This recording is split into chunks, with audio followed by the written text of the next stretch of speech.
সংবাদ মাধ্যম হ'ল এটা জাতিৰ দাপোন। সংবাদ মাধ্যমে এটা জাতিক নিৰ্দেশনা দিয়ে আৰু তেখেতে দাপোনক ভাঙি চুৰমাৰ কৰিব খুজিছে।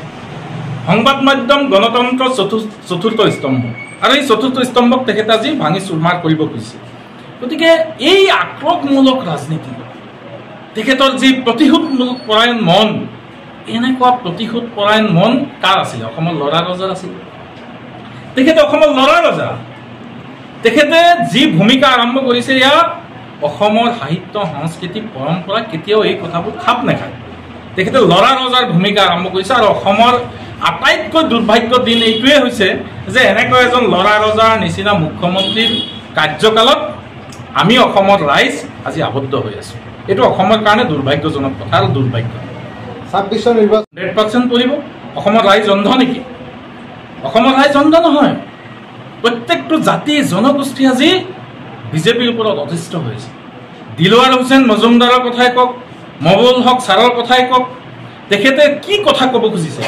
এওঁলোকক তেখেতে কিবা এটা লিখিলে, যোৱা কেইদিন আগতে এজন সংবাদ মাধ্যমৰ আন এজন ব্যক্তিক, বন্ধু এজনক কৰায়ত্ব কৰিছে। কোনোবাই ফেচবুকত এটা কবিতা লিখিলে তেখেতে কৰায়ত্ব কৰে। তেখেতে এটা মানুহৰ যিটো বাক স্বাধীনতা আছে, এই বাক স্বাধীনতাক তেখেতে নক্সাত কৰি মানুহৰ যি স্বাধীন দেশৰ যি মুক্ত মনে বিচৰণ কৰাৰ যি অধিকাৰ, সেই অধিকাৰক তেখেতে খৰ্ব কৰিছে। আৰু এনেকুৱা অধিকাৰ খৰ্ব কৰা মানুহক ইতিহাসৰ পাত লুটিয়াই চালে আপোনালোকে দেখা পাব, এনেকুৱা স্বৈৰাচাৰী মুখ্যমন্ত্ৰী হওক, স্বৈৰাচাৰী দেশৰ ৰজাই হওক, ৰাইজে তেখেতসকলক বিদায় দিছে। আজি বাংলাদেশৰ শ্বেখ হাছিনাই চাওক, স্বৈৰাচাৰী মানুহৰ ক'তো জেগা নাই। মুখ্যমন্ত্ৰী ডাঙৰীয়া অৱস্থা আপোনালোকে কেইদিন পিছত দেখা পাব, বাংলাদেশৰ শ্বেখ হাছিনাৰ নিচিনা হ'ব।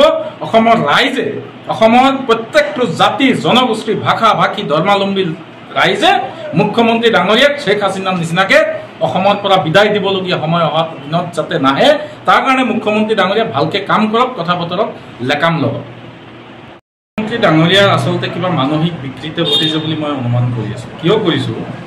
যে অসমৰ সংবিধান প্ৰদত্ত ব্যক্তি এজন, যিজন ব্যক্তিয়ে সংবিধানৰ নামত শপত খায়, যিজন ব্যক্তিয়ে ভগৱানৰ নামত শপত খায়, এইবোৰ কথা তেখেতে কোৱা ব্যক্তি নহয়। আৰু তেখেতৰ DNA-টো চাব লাগিব। তেখেতে এটা সময়ত কংগ্ৰেছ কৰিছিলে। তেখেতে আপোনালোকে চাব, আপোনালোকে সংবাদ মাধ্যমৰ মানুহ, আপোনালোকে দেখিবলৈ পাব, তেখেতে এটা সময়ত ঈদগাহত গৈ নামাজ পঢ়া ফটো আছে। ধৰ্মীয় অনুষ্ঠানত গৈ তেখেতে টুপি পিন্ধি নামাজ পঢ়া ফটো আছে, ভাষণ দিয়া ফটো আছে। গতিকে তেখেতে গম নাপায় যে অসমৰ ইতিহাস, অসমৰ সাহিত্যত মুছলমানৰ কি অৱদান আছে, এই কথাটো তেখেতে পাহৰি গৈছে। ভাৰত স্বাধীনতা সংগ্ৰামত যি স্বাধীনতা সংগ্ৰাম হৈছিল, সেই সংগ্ৰামত বাহাদুৰ গাঁওবুঢ়াই হওক, ফৰমুদ আলীয়ে হওক, ফখৰুদ্দিন আলী আহমেদৰ কথাই কওক, আব্দুল মতলিব মজুমদাৰৰ কথাই কওক, যিসকল গণ্য মান্য ব্যক্তিয়ে এই ভাৰতবৰ্ষখন স্বাধীন কৰি থৈ গৈছিল, সেই স্বাধীনতা সংগ্ৰামত যিসকলৰ ত্যাগ, সেই ত্যাগক আজি মুখ্যমন্ত্ৰী ডাঙৰীয়াই উপলুঙা কৰিছে। অসমৰ যি বান্ধোন, যি হাতামবৰষীয়া সংস্কৃতি, চাউলুং চুকাফাৰ যি ৰাজনীতি, সেই ৰাজনীতিত তেখেতক অপমান কৰিছে। এয়া অসমৰ কাৰণে শুভ লক্ষণ নহয়। মুখ্যমন্ত্ৰী ডাঙৰীয়া মানসিক বিকৃত ঘটা মানুহৰ নিচিনাকৈ কথা বতৰা কৈ আছে, আৰু এই মানুহজনৰ কিবা এটা হৈছে কাৰণে এনেকুৱা ধৰণৰ কথা কৈ আছে।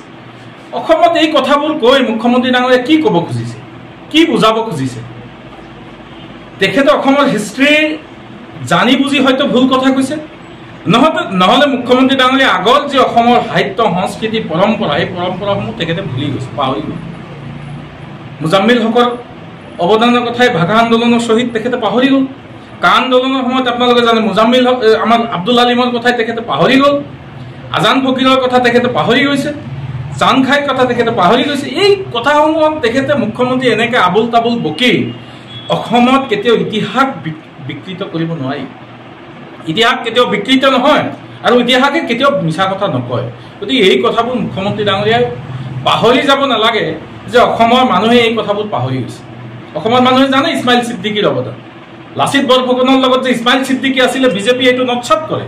কিন্তু অসমৰ যি সাহিত্য সংস্কৃতি, অসমৰ যি ইতিহাস, সেই ইতিহাসে কেতিয়াও মিছা কথা নকয়। গতিকে এনেকুৱা মুখ্যমন্ত্ৰী আগতেও আছিলে, এনেকুৱা মুখ্যমন্ত্ৰী পিছতো আৰু বহুত আহিব, এনেকুৱা মুখ্যমন্ত্ৰী বহুত যাব, কিন্তু অসমৰ সাহিত্য সংস্কৃতি পৰম্পৰা ভাতৃত্ববোধ থাকি যাব।